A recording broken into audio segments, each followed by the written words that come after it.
નમસ્કાર, ગુજરાત સિક્યોર ન્યૂઝમાં આપનું સ્વાગત છે। અમલસાડમાં દીપડો પાંજરે કેદ, વન વિભાગે લીધો કબજો।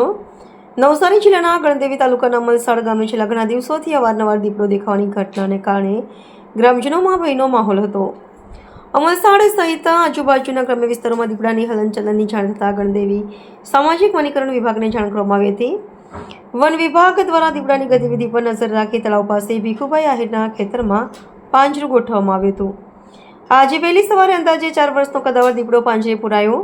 આ અંગે જાણ મળતા વન વિભાગે તાત્કાલિક સ્થળ પર પહોંચી દીપડાનો કબજો લીધો।